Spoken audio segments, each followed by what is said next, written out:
go get them again.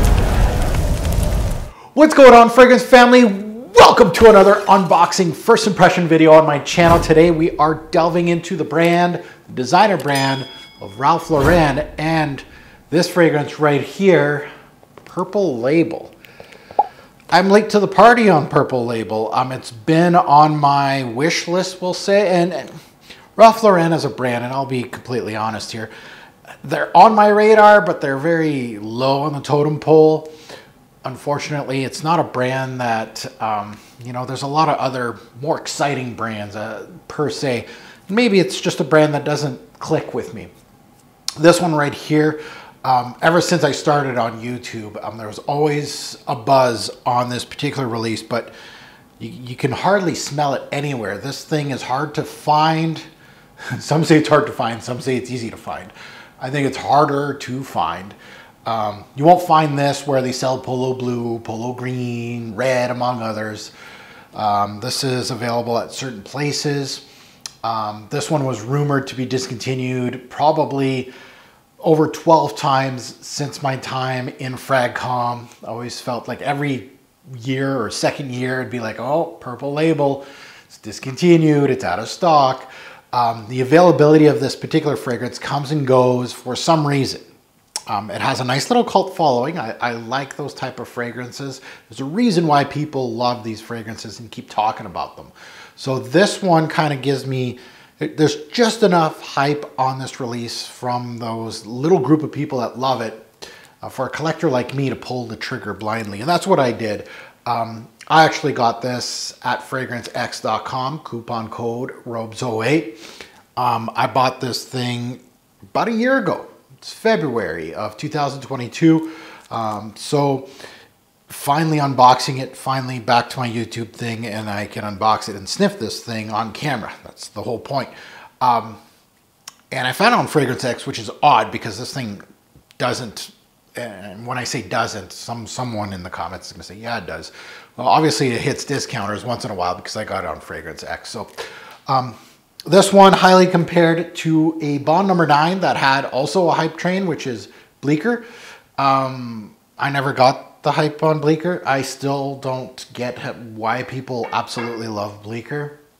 It's okay, but it's not one of those fragrances that I felt deserved a hype, but that's my opinion.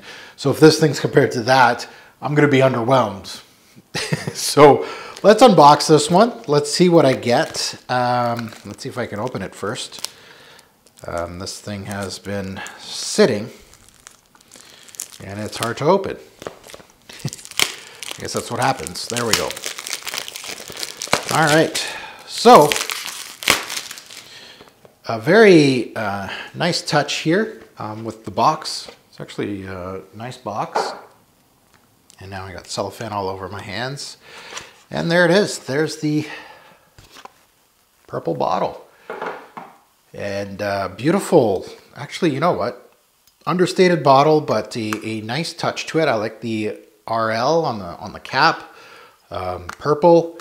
Let's oh, plastic. Okay, maybe let's delve into it. Let's smell it. Oh, the atomizer's weird on this one. Okay. Probably sprayed too much now that I'm checking out the atomizer. And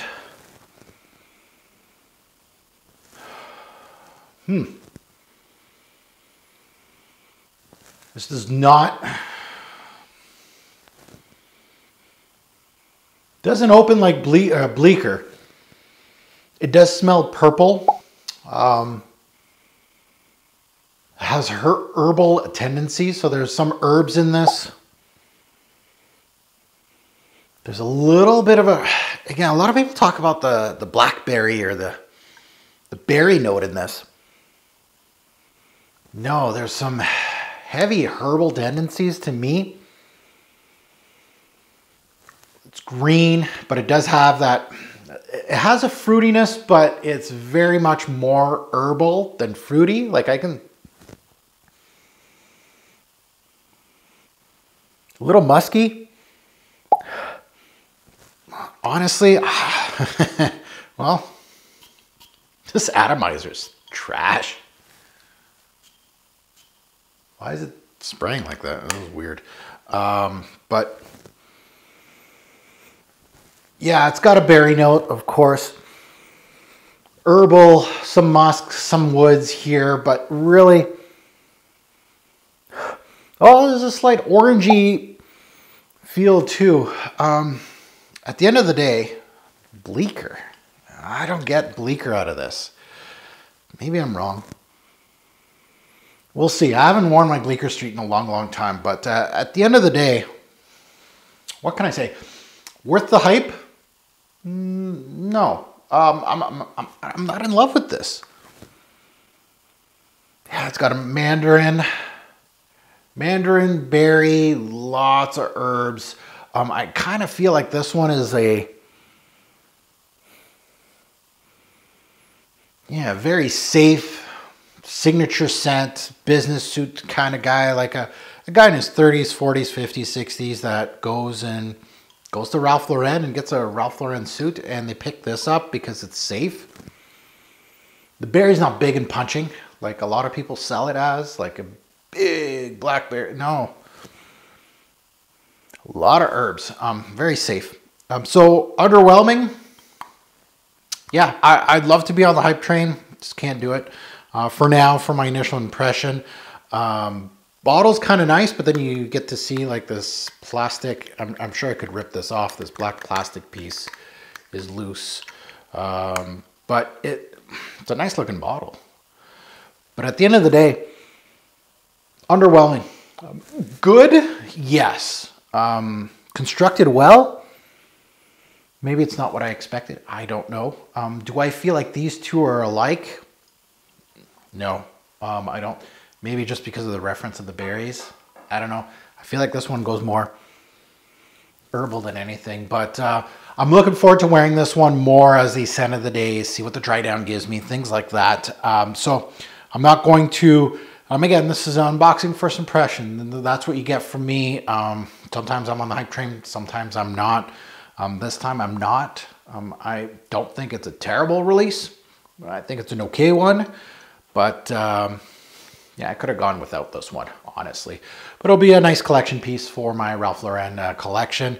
And maybe I'll learn to love it. We'll see. That's what test drive's for, and that's what full-fledged reviews are for. So it's not the end of the story.